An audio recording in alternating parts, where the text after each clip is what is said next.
Hey again, YouTube, Nutjob with Machete back. Just using the microphone on the camera. If you hear meowing, Tang's over there, Snickers is over here. Yeah, there's Tang. I got some crows and some magpies. So yeah, wanted to talk to you guys today about a knife I just finished. Some of you might remember that ColdLand sent me a bit of a wonderful present, basically. But I still continue to buy their kits because they're a great way to expand my skills. They're awesome knives. They're fucking beautiful. Oh look, I got demonetized in 30 seconds. I'm not monetized. I make nothing off these. Anyways, this is the NIKIT15, NAKID15, that they just put up on their website and Amazon. And I was lucky enough to score it at an amazing price.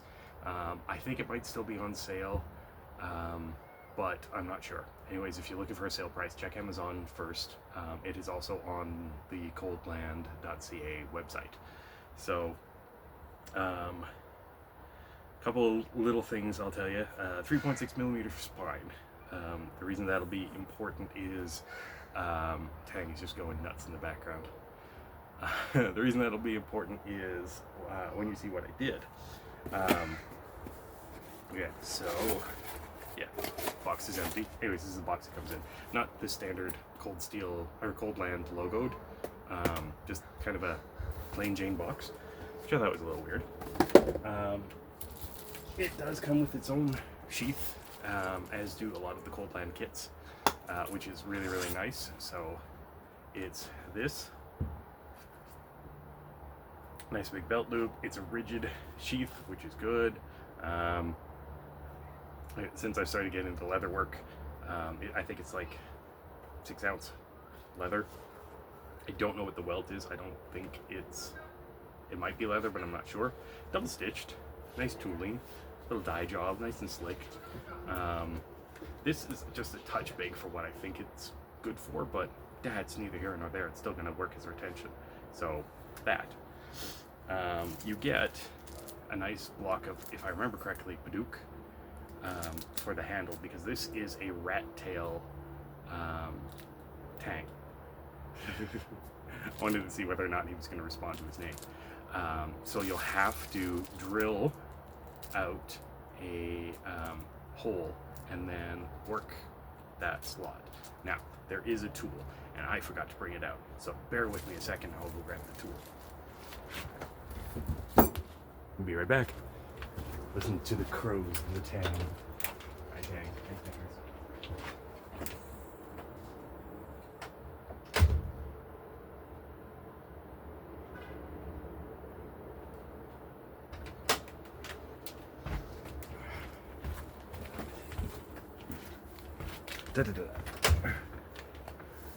My authentic self wearing comfy pants and clogs and a shirt about sarcasm.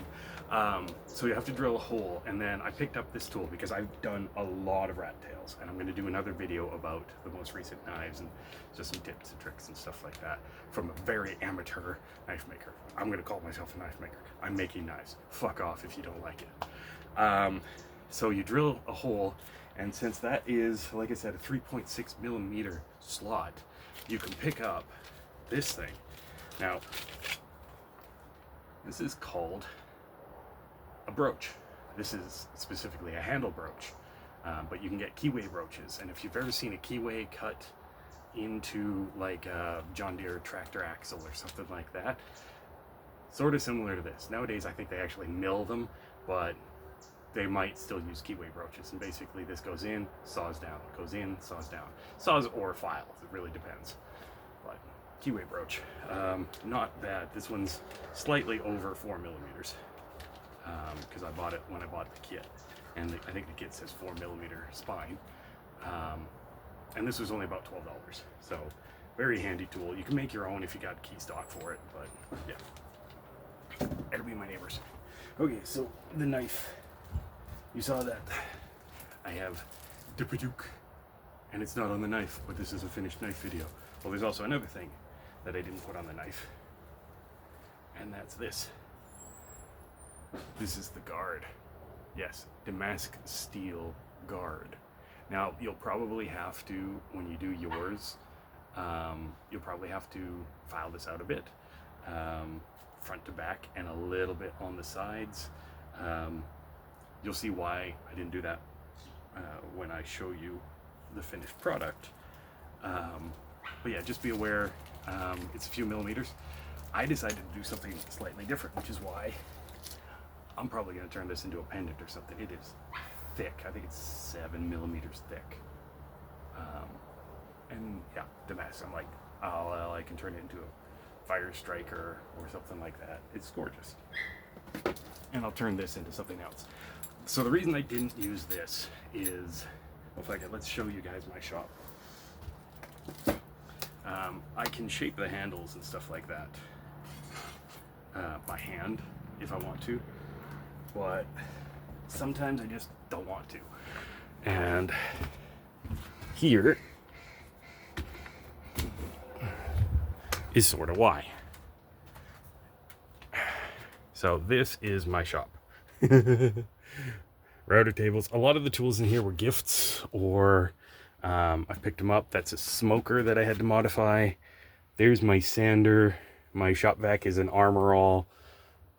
Yeah, pretty simple, right? It's also my outdoor storage for camping stuff and things like that.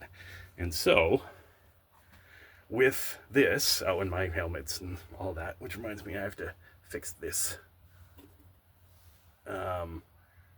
With all of this, it's really hard to do things that might require like a bandsaw. I have, where are you? A jigsaw. I don't have a recip. I don't feel like hand sanding or hand sawing like an octagon to get closer to the shape I want for handles like that. And I had some material that was just perfect for it. And here's part of that thing, and it was an old axe handle.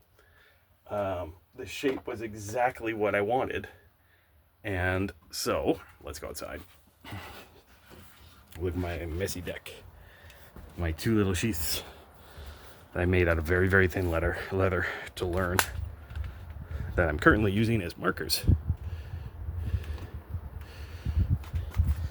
so that I can roughly put you guys back where you were. So yeah, I had an old axe handle, and I had made another knife handle out of the top portion, and the bottom portion of this is just freaking perfect for a buoy. Right length for my hand, so right, like it's almost the exact same length as Voodoo, just a little bit longer. And yeah, so this is the finished product. Now you'll see brass guard. I decided to do the brass guard by hand.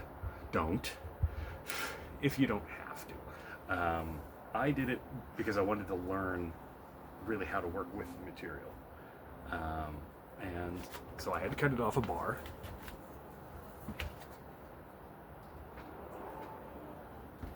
This bar. And that was a giant pain in the ass.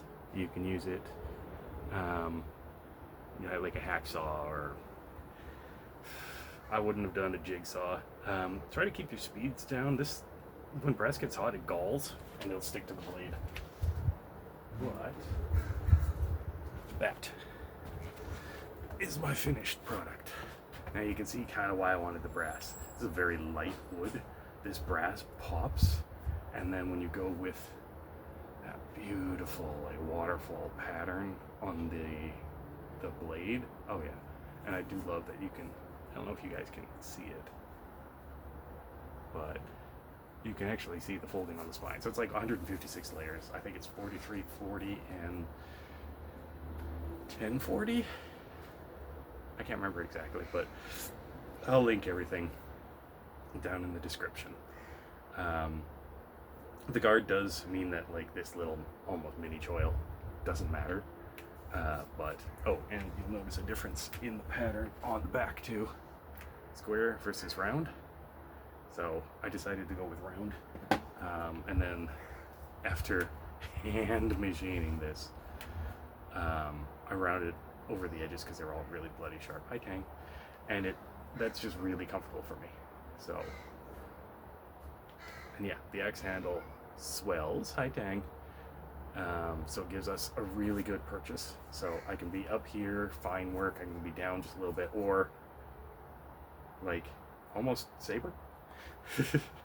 I like it. I really do like how this turned out. And you'll see, I experimented on the other one. So watch the other video after this, and you'll see kind of how I experimented on a few things.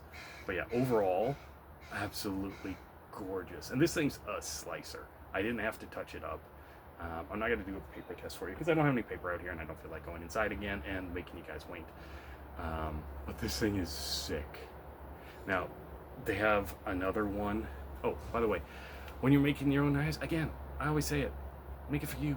If you're making it for someone else, okay, then make it for them. But usually, I'm making knives for me. If I'm making gifts, I'll do things like compare their hands to my hand, how they hold something. Like a chef will hold it different than, you know, a noob or a knife fighter or whatever. You know, like a fencer might actually hold it back here. By the way, this is, hi Dragonfly. We have standing water over there that I put BTI in, but we still have a lot of dragonflies about, and this guy is a big one. You want to land on me? Go ahead. I'll show the camera. The clip point back here, really, really nice, and works really well for coming over top of a guard and just stabbing into. So ask me how I know. But yeah, just gorgeous, absolutely gorgeous. Sheath. You remember I said I had just the tiniest issue with that sheath, and it was just that. See how tall that is? I would rather it be snug down a little bit, but like I can adjust that. What I'll do is I'll just clip this, move that down a bit to about there, I think. So I've still got a little bit of looseness, so the blade, I'm sorry, I'm holding the sheath like that. A little bit of looseness so the blade can just move a little bit, and then I'll put this in here. I've got buttons and stuff like that. So yeah, that's the only issue I've got really with it. You'll have to machine your Damask guard, so be ready for that. Have some metalworking tools. Do it however you want. What I did with this is I traced the pattern out, and then obviously cut it, and then had to file the fuck out of it. But what I wanted to do was I did the center slot first, which was a pain in the ass. But anyways, the center slot first. I scribed along the outside, and then I went in a little more than 1/8 of an inch, and then scribed on there, and then using a nail set basically made dots, drilled those out with a 1/16 inch drill bit, and then proceeded to grind until they were all basically connected. It was not fun. Would I do it that way again? No. It was an experiment. I had done sort of similar ways in the past, like I said, with, well, I'll show you this one. And with this one, all I did was basically drill the brass guard and the same size as the width of the blade, and then just basically filed to get them connected. So, by the way, this is the other half of that knife hand, or the X handle, so you can kind of see, right? So there's a connecting piece in the middle, and there's the top piece. But yeah, upcycling for knife blades or knife handles. So yeah, this was really, really nice. Oh, if you are going to think of machining the metal, so the slot that was in mine was 16.2 millimeters, needs to be about 19. So just be prepared for that. I think a really good diamond bit on a Dremel might have done it, but I really wanted to do this. So yeah. Anyways, that's it. This is, like I said, NIKIT15. from ColdLand Knives. Absolutely love it. Oh, I love how that feels in the hands. It just feels really nice. So, that's it for now, guys. If you like it, feel free to subscribe. Feel free to share this video as much as you want, and feel free to comment down below. There's another rat tail kit that I really hope pops up on Amazon. It's this beautiful dagger design. If I get that, I will absolutely show you guys, and it'll have to have a straighter handle or a double flare or something like that. So yeah, that's it for now, guys. Until next time, stay sharp.